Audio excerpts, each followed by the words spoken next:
فاسألوا أهل الذكر إن كنتم لا تعلمون।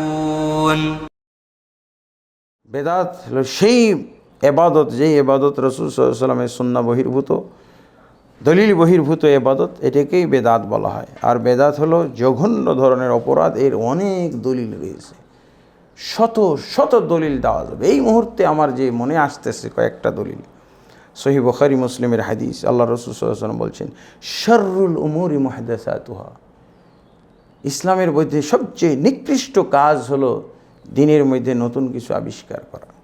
এই কথাটা আল্লাহ রসুল প্রতি খুতবায়, জুমার খুতবায়, প্রতিটা ভাষণের শুরুতে বলতেন। কেন বলতেন? মাথা খাড়াইতে হবে একটু। শত শত পাপ থাকা সত্ত্বেও আল্লাহ রসুল সাল্লাল্লাহু আলাইহি ওয়াসাল্লাম এই পাপটা সম্পর্কে কেন সতর্ক করতেন? মৌলবীর মাথায় হিট করা দরকার। এ কেমন মৌলবী, এ কেমন মুফতি, এ কেমন মুহাদ্দিস, এর মাথায় হিট করে না কথাটা। শাররুল উমুরি মুহদাসাতুহা, সবচেয়ে নিকৃষ্ট কাজ হলো দিনের ভিতরে নতুন কিছু আবিষ্কার করা। ওয়া কুল্লু মুহদাসাতিন বিদআ, রাসূলের সংজ্ঞা, বেদাতের সংজ্ঞা বুঝো, সব নতুন আবিষ্কারই হলো বেদাত। ধর্মের মধ্যে যে কোনো আবিষ্কার হলো বেদাত। ওয়া কুল্লু বিদআতিন দালালা, এবং প্রত্যেকটা বেদাতের পরিণাম হলো গুমরাহি, এবং প্রত্যেক গুমরাহির পরিণাম হলো জাহান্নাম। হাদিস তো পরিচিত, আপনি বলেন। আল্লাহ রাসূল সাল্লাল্লাহু আলাইহি ওয়াসাল্লাম বলছেন, শাররুল উমুরি জিনা, শাররুল উমুরি রিশওয়া রিবা, শাররুল উমুরি, এগুলো বলেছে মুফতি হুজুর। আপনার মাথায় একটু আপনি টনক নড়াইতে চায়। কতদিন এত অজ্ঞমূর্খ হয়ে থাকবেন আপনি? এই হাদিসটা বুঝবেন না, অথচ তোতাপুকির বুলির মতো বলে যাচ্ছেন, সবসময় বলতেছেন, আম্মা বাদ ফাইনা খায়রাল হাদিসি কিতাবুল্লাহ, খায়রাল হাদি হাদি মুহাম্মদ সাল্লাল্লাহু আলাইহি ওয়াসাল্লাম, শাররুল উমুরি মুহদাসাতুহা ওয়া কুল্লু মুহদাসাতিন বিদআহ। খালি এটি তোতা পাখির মতো আওড়াবেন, বুঝবেন না। কে বুঝবে এটা? পড়বেন আপনি, আর বুঝবে কে? আপনার জন্য তো এই পরিবেশটা, এত গলাটা নষ্ট এবং দূষিত হয়ে গেছে, বেদাত দ্বারা কলুষিত। আল্লাহ রাসূল সাল্লাল্লাহু আলাইহি ওয়াসাল্লাম আরও কি বলছেন?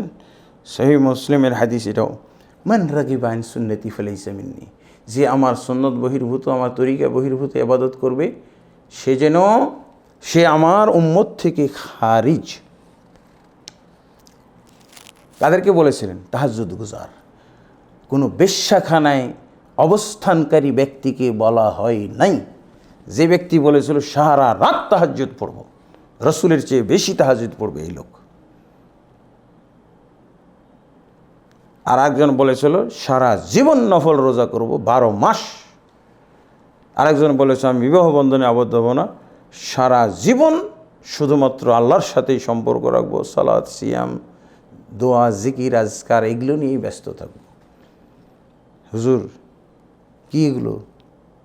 হুজুর এইসব অপরাধ, এগুলো কি হাসানা? আপনার দৃষ্টিতে হাসানা, আপনার গোটা গোষ্ঠীর দৃষ্টিতে এগুলো সব হাসানা। একটা বেদাতে হাসানা 1000 বেদাতে সাইয়্যার চাইতে জঘন্য। হুজুর এই বুঝ আপনার নাই, আপনি বেদাত চেনেন না, আপনি এমনি খেপাচ্ছেন নাকি মানুষকে? আপনি বেদাতি হুজুর। আল্লাহ রাসূল কি বলেন? মান রাগিবা আন সুন্নতি ফালাইসা মিন্নি। এই 3 জনকে লক্ষ্য করে বলেছিলেন, যারা আমার তরিকা বহির্ভূত ইবাদত করে, আমার সুন্নাহ বর্জন করে সুন্নাহ বহির্ভূত ইবাদত করে, ফালাইসা মিন্নি, আমার উম্মতের অন্তর্ভুক্ত নয়। আল্লাহ রাসূল এই একই কথা হাউজে কাউসারে বলবেন, সুহকান লিমান গায়্যারা বাদি, আমার পরে যারা পরিবর্তন ঘটিয়েছিলে তারা দূর হও, যারা আমাকে ওভারটেক করে, আমার সুন্নাহ ওভারটেক করে ইবাদত বন্দেগী করে, দূর হও, দূর হও হুজুর, দূর হও মুফতি, দূর হও মুহাদ্দিস, দূর হও এদের অনুসারীরা। কি হবে? এগুলো দলিল না? এগুলো দলিল হুজুর, দলিল জানতে চাইছে। 3টা দলিল হলো, আল্লাহ রাসূল সাল্লাল্লাহু আলাইহি ওয়াসাল্লাম আরেকটা দলিল, ইবাদতই হলো গুমরাহির কারণ। খাওয়ারিজদের সহিহ বুখারী পড়েন, দেখেছেন হাদিসটা? এখানে কি আছে? আল্লাহ রাসূল সাল্লাল্লাহু আলাইহি ওয়াসাল্লাম বলছেন, এক শ্রেণীর লোক আসবে যারা তোমাদের চেয়েও ভালো সালাত পড়বে, তোমাদের চেয়েও ভালো সিয়াম আদায় করবে, তোমাদের চেয়েও বেশি বেশি কোরআন তিলাওয়াত করবে, তোমরা তোমাদের সালাতকে তাদের সালাতের কাছে তুচ্ছ জানবে, তোমাদের সিয়ামকে তাদের কাছে তাদের সিয়ামের কাছে তুচ্ছ জানবে, তোমাদের কেরাতকে তাদের কেরাতের কাছে তুচ্ছ জানবে। এমনভাবে তারা কোরআন নিয়ে পড়ে থাকবে, মনে হচ্ছে কোরআন তাদের জন্য আর তারা কোরআনের জন্য। পরহেজগার যারা এত পরহেজগার, রসুলের চেয়েও বেশি ইবাদত করে, সাহাবায়ে কেরামের চেয়ে বেশি ইবাদত করে, তাদের ক্ষেত্রে আল্লাহ রসুল কি বলছেন? হুজুর শোনো, লাইন আদরাকতুহুম কাতালতুহুম কাতলা আদ। এই পরহেজগার বেদাতীদেরকে যদি আমি পেয়ে যাই, এই ইবাদতের মাধ্যমে যারা পথভ্রষ্ট হয়েছে, ইবাদতের এই মাধ্যমে যারা আমার তরিকা বাদ দিয়েছে, তরিকা বহির্ভূত আরেক তরিকা তারা গ্রহণ করেছে, লাইন আদরাকতুহুম, আমি যদি এদেরকে পাই, আমার যুগে যদি এদের দলকে পেয়ে যায়, কাতালতুহুম কাতলা আদ, এদেরকে আমি হত্যা করব যেভাবে আল্লাহ হত্যা করেছিলেন আদ জাতিকে, সামুদ জাতিকে। দুই জাতিরই নাম আছে, চেনেন হুজুর? এই বেদাতি হুজুর চেনেন আপনি? আদ সামুদ জাতিকে চেনেন? এদের মতো করে হত্যা করবে। কীভাবে হত্যা করেছিল? তাদের নারী শিশু পর্যন্ত রাখেননি আল্লাহ। হুজুর খুবই ভয়াবহ ব্যাপার। আপনি কবে বেদাত শিখবেন হুজুর? ইন্না লিল্লাহি ওয়া ইন্না ইলাইহি। আপনি পীর, আপনি মুর্শিদ, আপনি মুফতি, আপনি মুহাদ্দিস, আপনি বেদাত চিনেন না। খুবই দুঃখজনক। এই জনগণ, বাংলাদেশের জনগণের মানে ভাগ্য খুবই খারাপ। তারপরে কত ভয়াবহ ব্যাপার। দলিল আর একটা শোনেন। আল্লাহ রসুল সাল্লাল্লাহু আলাইহি ওয়াসাল্লাম বলছেন, ইবনে আবিস আসিম ফিস-সুন্নাহ ওয়া তাবরানী বর্ণনা করেছেন, আল্লাহ রসুল সাল্লাল্লাহু আলাইহি ওয়াসাল্লাম বলছেন, ইন্নাল্লাহ হাজাবা আত-তাওবাতা আন সাহিবি বিদআহ হাত্তা ইয়াদাহা। নিশ্চয়ই আল্লাহ তাবারক ওয়া তাআলা তওবাকারী ব্যক্তির তওবার দরজা বন্ধ, না বেদাতকারী ব্যক্তির তওবার দরজা বন্ধ করে দিয়েছে। হুজুর হাদিস শুনেছেন? আপনি তো ভয়ঙ্কর একটা কিয়ামতের আলামতের অপেক্ষায় আছেন আর পানা চাইতেছেন আল্লাহর কাছে। হুজুর বেদাতি হুজুর, আপনার কিন্তু সূর্য পশ্চিম আকাশে উঠে গেছে। ভয়ঙ্কর আলামত, পশ্চিম আকাশে সূর্য উঠে গেলে আর তওবা কবুল হবে না, আর ঈমান আনলে হবে না, আর ঈমান নবায়ন করলে হবে না, বাস শেষ। এইরকমই ভয়ঙ্কর বিষয় হলো বেদাত। যেই বেদাত আপনি বুঝেন না, যেই বেদাতকে আপনি হাসানা বলে বলে এই বেদাত দ্বারা ইনকাম করতেছেন, টাকা ভর্তি, পকেট ভর্তি করে ফেলছেন, ব্যাগ ভর্তি, বস্তা ভর্তি করে ফেলছেন শবে বরাতের রাত্রে। ইন্না লিল্লাহি ওয়া ইন্না ইলাইহি রাজিউন। তওবার দরজা বন্ধ, আপনার বন্ধ আগে, তারপরে আপনার মুরিদের বন্ধ। একটা মুরিদের জন্য তওবার দরজা খোলা নাই, আপনি বন্ধ করেছেন। আপনি সেই পশ্চিম আকাশের উদিত সেই সূর্য আপনার মাধ্যমে বন্ধ হয়ে গেছে, তওবার দরজা বন্ধ হয়েছে, ঈমান আনার দরজা বন্ধ হয়ে গেছে, ঈমান নবায়নের দরজা বন্ধ হয়ে গেছে। একমাত্র আপনি দেখে দেখে তন্ন তন্ন করে খুঁজেন আপনার জীবনে, আপনার এই জীবনে যে বেদাতগুলো আপনি চর্চা করেছেন, এগুলো আল্লাহ, এই বেদাতগুলোর নাম ধরে ধরে আল্লাহর কাছে তওবা করুন। আল্লাহ, শবে বরাতের বেদাত, মিলাদের বেদাত, কিয়ামের বেদাত, শবে মেরাজের বেদাত, এগুলো নাম ধরে ধরে, 40 খাওয়ার বেদাত, ভাড়াটে দোয়ার বেদাত, মরা মানুষ মরে গেলে কুলখানি করার জন্য সিরিয়াল দেন, আপনি দোয়া পড়ে দিয়ে টাকা ইনকাম করবেন।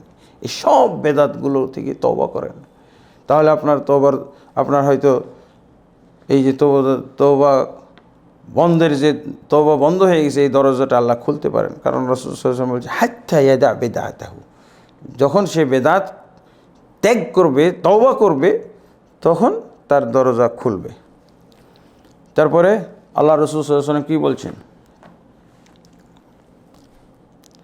রাসূলুল্লাহ সাল্লাল্লাহু আলাইহি ওয়াসাল্লাম একটি হাদিসে বলছেন, কত হাদিস বলবো বলেন। রাসূলুল্লাহ সাল্লাল্লাহু আলাইহি ওয়াসাল্লাম বলছেন, যারা বেদাত করে, আল্লাহ রসুল সাল্লাল্লাহু আলাইহি ওয়াসাল্লাম বলছেন, মান আহদাসা হাদাসান আও আওয়া মুহাদ্দিসান, যে ব্যক্তি বেদাত আবিষ্কার করবে, দিনের মধ্যে নতুন কিছু আবিষ্কার করবে, অথবা এই কোনো বেদাতিকে আশ্রয় দিবে, আল্লাহ রসুল সাল্লাল্লাহু আলাইহি ওয়াসাল্লাম কী বলছেন? ফাআলাইহি লা'নাতুল্লাহ, এর উপরে আল্লাহ লানত পড়ে, ওয়াল মালায়েকা, ফেরেশতাদের লানত পড়ে, এবং সমস্ত নেককার পরেজগার মানুষদের লানত তার উপরে। হুজুর সাবধান। তারপরে আরও কথা, লা ইকবালু মিনহু আদলুন ওয়ালা সরফুন, এর ফরজ ইবাদতও কবুল হবে না আল্লাহর দরবারে, নফল ইবাদতও কবুল হবে না। হাদিসটা আপনি শোনেন। আল্লাহ রাসূল সাল্লাল্লাহু আলাইহি ওয়াসাল্লাম একটা কওল আমি বলে শেষ করব। সুফিয়ান সৌরি রহিমাহুল্লাহ বলছেন, কওলটা এটা বলে শেষ করব। ক্বালা সুফিয়ান সৌরি রহিমাহুল্লাহ, আল বিদআতু আহাব্বু ইলা ইবলিস মিনাল মাসিয়াহ ওয়াল মাসিয়াতু ইউতাবু মিনহা ওয়াল বিদআতু লা ইউতাবু মিনহা। সুফিয়ান সৌরি রহিমাহুল্লাহ বলছেন যে ইবলিসের নিকটে সবচেয়ে প্রিয় গুনাহ হচ্ছে বেদাত। হুজুর যেটা নিয়ে আপনি পড়ে আছেন, এইটা ইবলিসের কাছে খুবই প্রিয় একটা গুনাহ। কারণ কি? তিনি বলছেন আল মাসিয়াতু ইউতাবু মিনহা, সাধারণ যে কবিরা গুনাহ, সগীরা গুনাহ, এগুলো থেকে তওবা করে। জিনা করতেছে, দৈনিক রুটিন মাফিক সে বেশ্যাখানায় যাইতেছে, সে সুদী কারবারের সাথে জড়িত, ঘুষের সাথে জড়িত, সে মিথ্যা কথা বলতেছে, সে ধোঁকা, প্রতারণা, ওয়াদা খেলাপ, মাপে কম, ভেজাল মিশাচ্ছে, সব করতেছে, কিন্তু এগুলো সে অপরাধ মনে করেই করে। এক সময় আল্লাহর ভীতি যখন তার মধ্যে বিজয়ী হয়ে যাবে, জাগ্রত হবে, তখন সে তওবা করবে। কিন্তু হুজুর আপনার শবে বরাতের তওবা কবে হবে? আপনি শবে বরাতে এত রাকাত নামাজ পড়েন, হাজারি নামাজ, 1000 বার কুল আল্লাহ, এটা কোন নবী পড়েছে? এটা ইবলিস জাল হাদিসের মাধ্যমে আপনাকে শিখিয়েছে, আপনি শিখিয়েছেন, আর এই গরম করে ফেলেছেন এই বেদাত দ্বারা। আপনি আর বেদাত বুঝতেছেনই না। এটা কি আপনি জান্নাতের যাওয়ার পথ মনে করতেছেন, আর কখনো তওবা করছেন না? এই যে কেউ যদি বেদাতের বিরুদ্ধে বলছে, আপনি তার বিরুদ্ধে উঠে পড়ে লেগে যাচ্ছেন, মামলা দিবেন, আপনি কি করবেন, বিক্ষোভ মিছিল করবেন, আপনি কি এগুলো বুঝিও না, অত মানববন্ধন করবেন, আবল তাবল হ্যান ত্যান। কেন? বেদাত সম্পর্কে 100% অজ্ঞ মূর্খ এই সমাজ। আপনি এর জন্য দায়ী। আল্লাহ আমাদেরকে বোঝার তৌফিক দান করুন। 5 নম্বর প্রশ্ন, জিনা ব্যভিচারের চেয়েও বেদাতের গুনাহ বেশি ভয়াবহ, এই কথা সপক্ষে কোরআন হাদিস থেকে দয়া করে দলিল দিন। আর মনে হয় দলিল লাগবে না, যেই দলিলগুলো আমরা দিয়েছি এই দলিলগুলোই যথেষ্ট। আলহামদুলিল্লাহ, আপনার পূর্বে যিনি প্রশ্ন করেছেন সেই প্রশ্নের জবাব আপনার জন্য যথেষ্ট হবে। আরেক ভাই প্রশ্ন করেছেন, তার নাম হলো সাব্বির হোসেন। আসসালামু আলাইকুম রহমতুল্লাহ বরকাতুহু। শেখ, বিতির সালাতের তৃতীয় রাকাত কি সূরা ফাতিহার শেষে অন্য সূরা মিলাতে হবে? জি, আপনি যদি 3 রাকাত বিতির পড়েন তাহলে 3 রাকাতেই সূরা ফাতিহার পরে সূরা মিলাইতে হয়। প্রথম রাকাত সুন্নাহ হলো, প্রথম রাকাতে সূরা ফাতিহার পর আপনি সূরা আলা পড়বেন, সাব্বিহ ইসমা রাব্বিকাল আলা। দ্বিতীয় রাকাতে সূরা ফাতিহার পরে কুল ইয়া আইয়ুহাল কাফিরুন পড়বেন। তৃতীয় রাকাতে আপনি সূরা ফাতিহার পরে সূরা ইখলাস পড়বেন। এরপর রুকুতের যাওয়ার আগেই কুনুত করতে পারেন, নফল। যদি আপনি কুনুত নাও পড়েন তাহলে আপনি ডাইরেক্ট রুকুতে চলে গেলেন, অথবা রুকু থেকে মাথা উঠিয়েও আপনি কুনুতের দোয়া করতে পারেন হাত উঠিয়ে। সুন্নাহ হলো হাত উঠিয়ে। যখন আপনি বিতিরের কুনুত পড়বেন তখন হাত উঠিয়ে পড়বেন, এটাই হলো সুন্নাহ। রাসূলুল্লাহ সাল্লাল্লাহু আলাইহি ওয়াসাল্লাম এইভাবেই পড়েছেন। কানা রাসূলুল্লাহ সাল্লাল্লাহু আলাইহি ওয়াসাল্লাম ইয়ারফাউ ইয়াদাইহি ওয়া ইয়াজহারু বিদুআইহি ওয়া ইউআম্মিনু মান খালফাহু। আল্লাহ রাসূল সাল্লাল্লাহু আলাইহি ওয়াসাল্লাম হাত উঠাইতেন, জোরে জোরে দোয়া করতেন, আর যদি জামাতে তিনি বিতির পড়তেন তাহলে জামাতে যারা শরীক থাকতো পিছনে তারা আমিন আমিন বলতো। এটা হলো সহিহ হাদিস দ্বারা তরিকা, সুন্নাহ, রাসূলুল্লাহ সাল্লাল্লাহু আলাইহি ওয়াসাল্লামের পদ্ধতি আপনি পাননি মনে হয় এরকম হাদিস। যাই হোক, আপনি যেটা জিজ্ঞেস করেছিলেন সেটার উত্তর আমরা দিয়েছি। হ্যাঁ, অবশ্যই প্রতি রাকাতেই সূরা ফাতিহার সাথে অন্য সূরা মিলাইতে হবে। আলহামদুলিল্লাহ। এরপরে আরেকটা প্রশ্ন করেছেন এক ভাই, তার নাম হলো MH শাহিন। আসসালামু আলাইকুম রহমতুল্লাহ। সালাতে প্রথম বৈঠকে আত্তাহিয়াতু ও দুরুদ পড়া যাবে কি? আলহামদুলিল্লাহ। জি ভাইজান, প্রথম তাশাহুদেও ওই 2 রাকাত পড়ে যে বৈঠক করি আমরা, তাশাহুদ পড়ি, এখানেও দুরুদ পড়া যায়। আত্তাহিয়াতুর সাথে দুরুদ পড়া যায়, ইচ্ছাকৃতভাবে আপনি দুরুদ পড়তে পারেন। তো এই বিষয়ে বিশ্বের সবচেয়ে বিশুদ্ধতম গ্রন্থ, সালাত শিক্ষা গ্রন্থ, সালাতুর রসুল সালাতুন নবী সাল্লাল্লাহু আলাইহি ওয়াসাল্লাম, যেটা আমরা অনুবাদ করেছি, সালাত সম্পাদনের পদ্ধতি, লিল আলবানী রাহিমাহুল্লাহ, এই কিতাবটা আপনি পড়ে নিয়েন। এই কিতাবের মধ্যে এই বিষয়ে দলিল এবং ডিটেলস আলোচনা করা হয়েছে যে কান রাসূলুল্লাহ সাল্লাল্লাহু আলাইহি ওয়াসাল্লাম ইউসাল্লি আলা নফসিহি, আল্লাহ রাসূল সাল্লাল্লাহু আলাইহি ওয়াসাল্লাম নিজের উপরে দুরুদ পড়তেন উভয় তাশাহুদে। আলহামদুলিল্লাহ। কিন্তু আমাদের দেশে অজ্ঞতার কারণে অনেক হুজুর ফতোয়া দেয়, কি বিনা দলিলে ফতোয়া দেয়, কি যে আপনি প্রথম বৈঠকে প্রথম তাশাহুদে আত্তাহিয়াতের পরে আর বেশি পড়বেন না। দুরুদের যদি এক একটা শব্দ বেশি পড়ে ফেলেন তাহলে কিন্তু সিজদা সুহু দিতে হবে। এই হুজুরের দল পাল যদি সবাই এক হয়ে যায়, এই বিষয়ে একটা দলিল দিতে পারবে না। কেন? ভুলের উপরে কিভাবে ঐক্যবদ্ধ হয়ে গেল? বিনা দলিলবিহীন একটা আমলের কথা বলতে কিভাবে ঐক্যবদ্ধ হলো? অন্যায় কথা। যেটা সহি, যে আমলটা করলে বরং সওয়াব পাওয়া যাবে, রাসূল সাল্লাল্লাহু আলাইহি ওয়াসাল্লামের প্রতি দুরূদ পড়া হলো সওয়াবের কাজ, বিরাট নেকির কাজ। তারপরে রাসূল সাল্লাল্লাহু আলাইহি ওয়াসাল্লাম উভয় তাশাহুদে তার নিজের উপরে দুরূদ পড়তেন।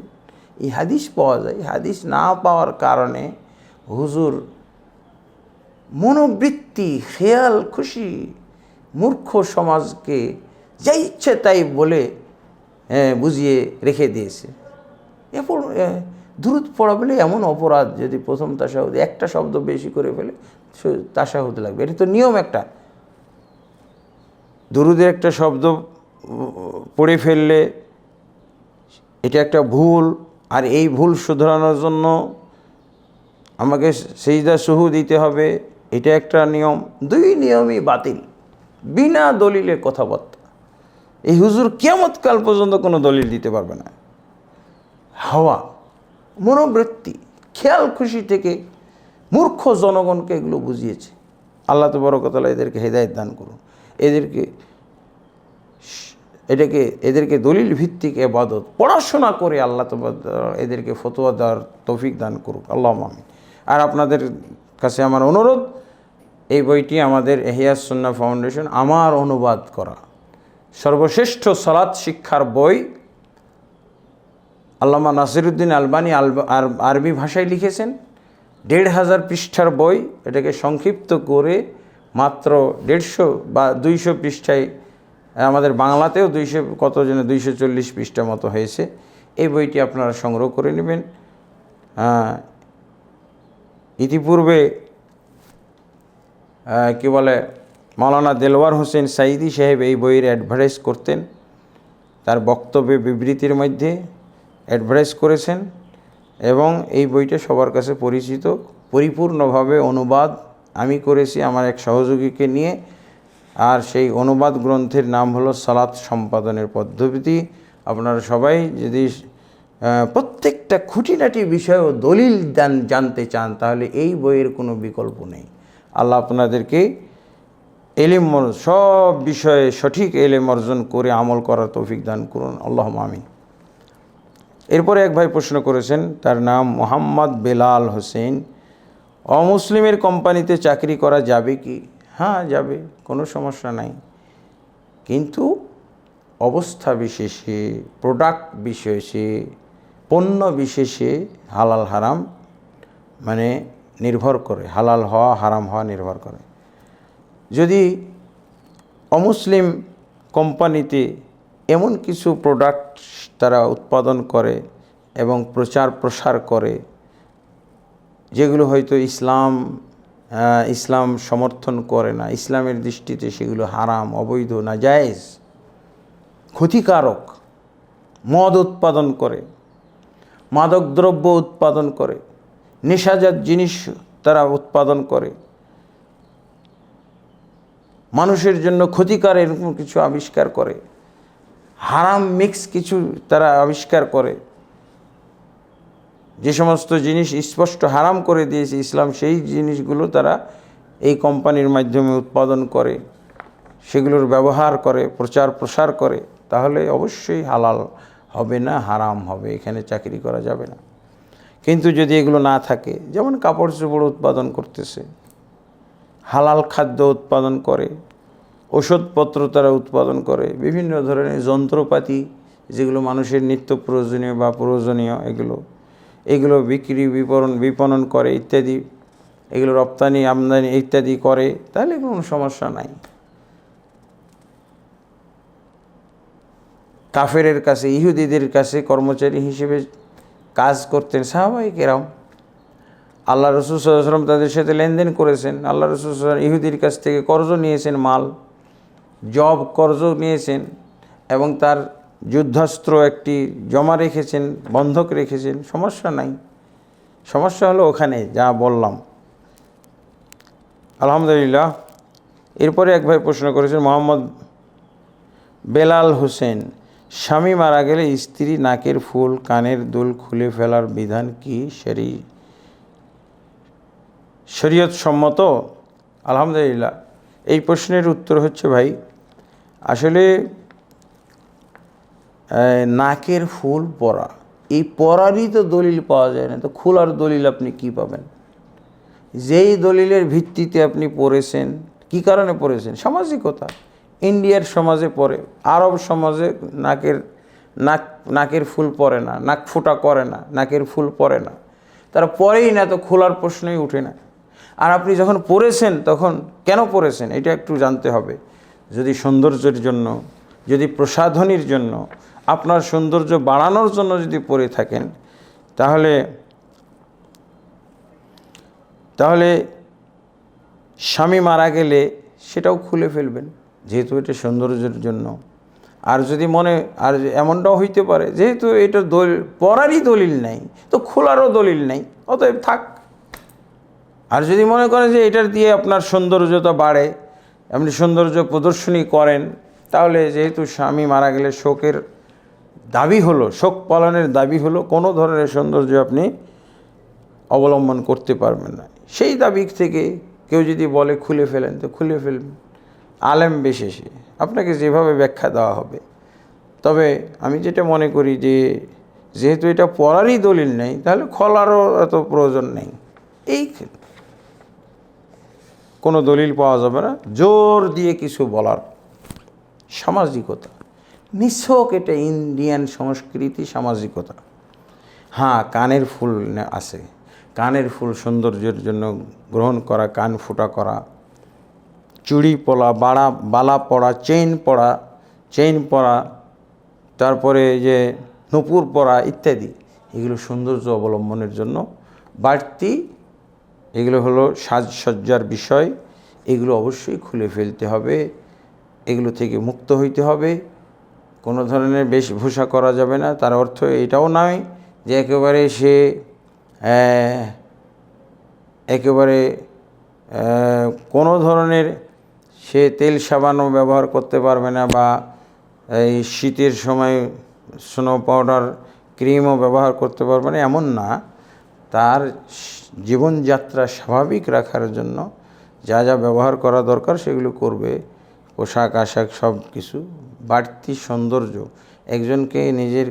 একজনের কাছে নিজেকে আকর্ষণীয় করার জন্যে যা বেশভূষা গ্রহণ করে, এটাই নিষিদ্ধ। এরপরে প্রশ্ন হলো, আহসান হাবিব প্রশ্ন করেছেন, আসসালামু আলাইকুম রহমতুল্লাহ, হুজুর আমি আহলে হাদিস। শব্দটা শুনেই মনে হচ্ছে আপনি আহলে হাদিস না, কেমন কেমন লাগতেছে। আহলে হাদিসরা হুজুর বলতে পারে না, শেখ বলতে পারে, ভাই বলতে পারে, হুজুর বলা ঠিক না। আমি যাক আপনার কথাটা আপাতত পড়ি। আমি আহলে হাদিস আন্দোলনের সাথে দাওয়াতি কাজে জড়িত আছি। আমি সকল সহি মানহাজের সংগঠন ভালোবাসি। এখন আমার প্রশ্ন হলো, সংগঠন করা যাবে কি? আলহামদুলিল্লাহ, আপনি যেভাবে সংগঠনের কথা বললেন, আপনি আহলে হাদিস আন্দোলন করেন, কিন্তু আপনার মধ্যে আহলে হাদিস আন্দোলনই কেবল হক, এই সংকীর্ণতা যদি আপনার মধ্যে না থাকে, অন্য সংগঠনগুলো হলো দ্বিতীয় পর্যায়ের, ওদের মধ্যে হক হলো পরে সবচেয়ে বেশি হক হলো আহলে হাদিস আন্দোলন, এরপরে অন্য সংগঠন হক। এইভাবে যদি আপনার মধ্যে একটা সিরিয়াল থাকে তাহলে এটাও অবৈধ হবে। কোনো একটা সংগঠনের মধ্যে হক সীমাবদ্ধ নয় বা অধিক হারে নেই। আপনি যদি মনে করেন যে বেদাত, এক সংগঠনে মুনাজাতের পক্ষে পাড়াপাড়ি করে, যুদ্ধ করে, এই জন্য তারা না হক, তা আপনার সংগঠনে হলো বায়াত আছে, এটা আরও জঘন্য বেদাত। আপনি কি দিয়ে তাহলে করবেন? আপনি যদি মনে করেন যে আমরা সেকুলার লোকদের সাথে চলি না, আপনার মধ্যেও সেকুলার লোক আছে, শোভা পায়, আপনার মঞ্চেই শোভা পায় সেকুলার লোকের, হৈ হৈ করা হয়, তাকে নিয়ে ঘাড়ে তোলে নাচা হয়, কাজেই ফজিলত বর্ণনা করবেন না। আপনি হক কথা সবখানেই বলতে হবে, সবাইকে সমানভাবে ভালোবাসতে হবে, এইটা হলো কথা। কিসের ভিত্তিতে?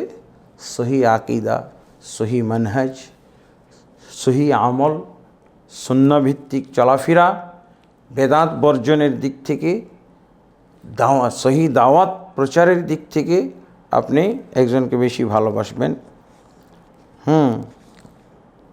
এবং সবাইকে, যদি এরকম কোনো আপনার মধ্যে অনুভব করেন যে এরা বেশি হক তাই এখানে আমি আসি, ওরা কম হক, ওরা এর চেয়েও কম হক, এইরকম আপনি এই পার্থক্যটা পাইলেন কি করে?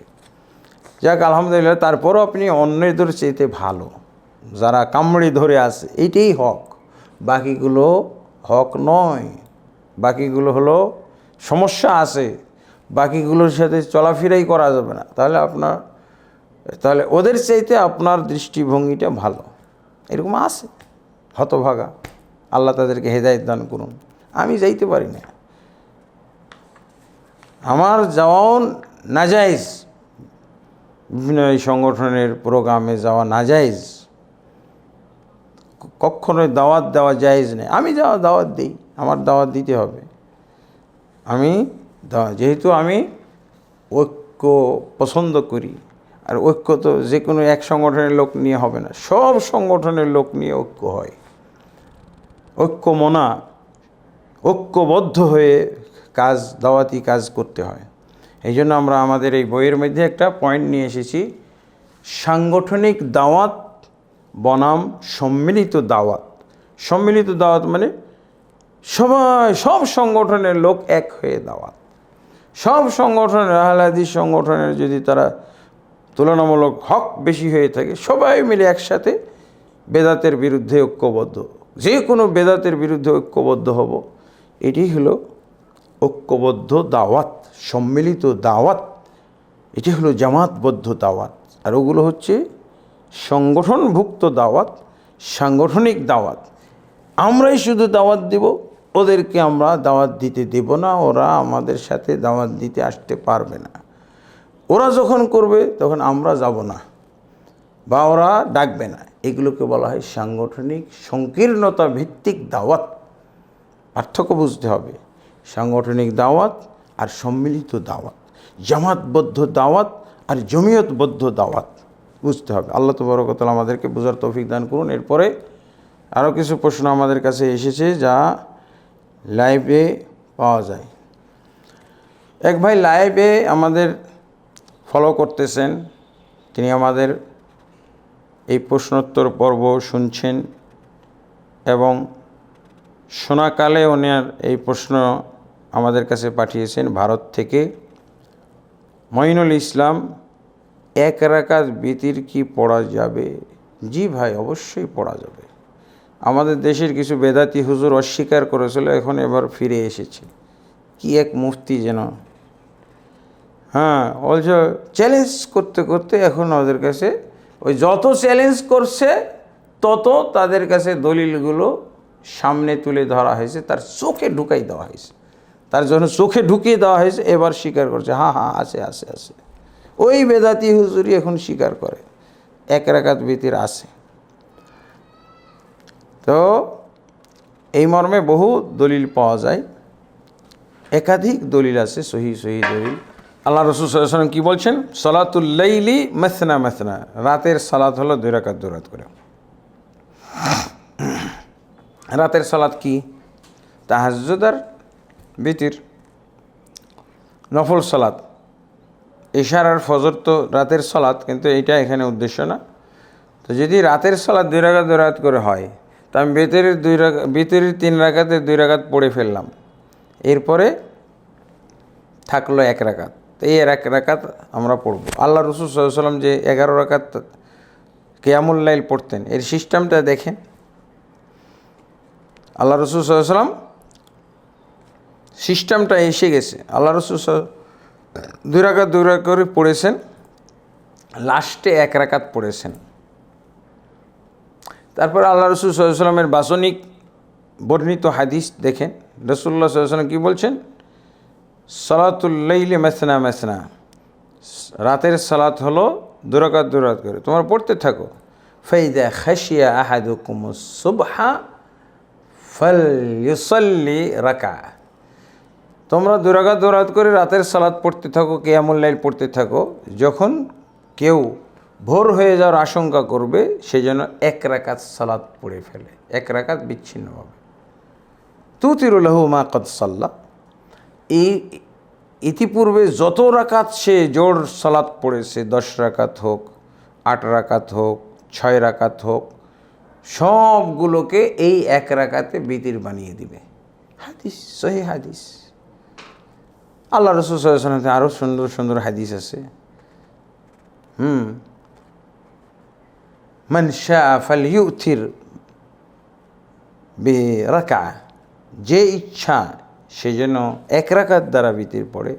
ওমান শাআ বিল ফালইউতির খামস, যে ইচ্ছা 5 রাকাত বিতির পড়বে। ফালইউতির সালাসা, যে ইচ্ছা 3 রাকাত বিতির পড়বে। আল্লাহ রাসূল সাল্লাল্লাহু আলাইহি ওয়াসাল্লাম হাদিস দারাকুতনি এবং তাবারানি ইত্যাদি গ্রন্থের মধ্যে আছে, সহিহ। অতএব কোনো দ্বিধা সংকোচ ছাড়া আপনি 1 রাকাত সালাত পড়বেন, বিতির, কোনো সমস্যা নেই। ওসমান রাদিয়াল্লাহু আনহু এক রমজানের রাত্রে শুধু 1 রাকাতই সালাত পড়েছেন, আর কোনো সালাতই পড়েননি। কি বুঝলেন? সহিহ হাদিস।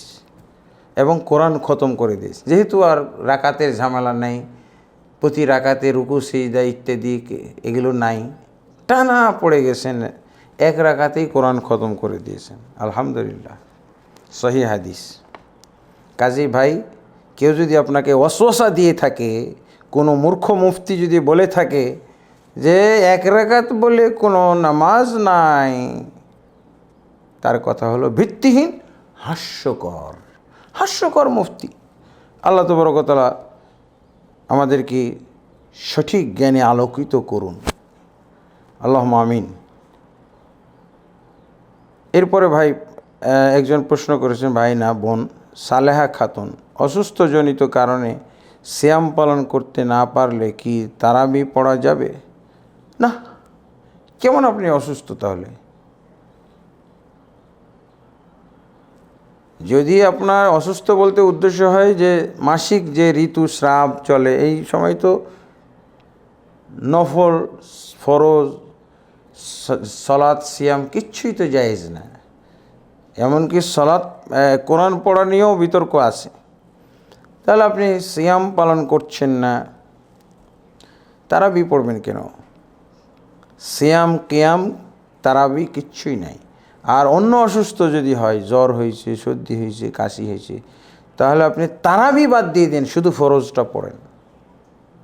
হ্যাঁ, নফল, ফরজ বাদ দিয়ে নফল নিয়ে টানাটানি, এটা তো হইতে পারে না, এটা জায়েজ না। ফরজটা শুধু পড়বেন, ফরজ রাকাতগুলো শুধু পড়বেন, ফরজ সিয়ামটা পালন করবেন। এটি হলো আসল কথা, এটি হলো দলিল ভিত্তিক কথা। কারণ একটা ফরজ, 100 নফল, একটা ফরজের সমতুল্য হওয়ার যোগ্যতা রাখে না। আল্লাহ রাসূল সাল্লাল্লাহু আলাইহি ওয়াসাল্লামের স্পষ্ট হাদিস আছে। আল্লাহ রাসূল সাল্লাল্লাহু আলাইহি ওয়াসাল্লাম বলছেন যে আমি বান্দার উপরে যত আমল শরীয়ত সম্মত করেছি তার মধ্যে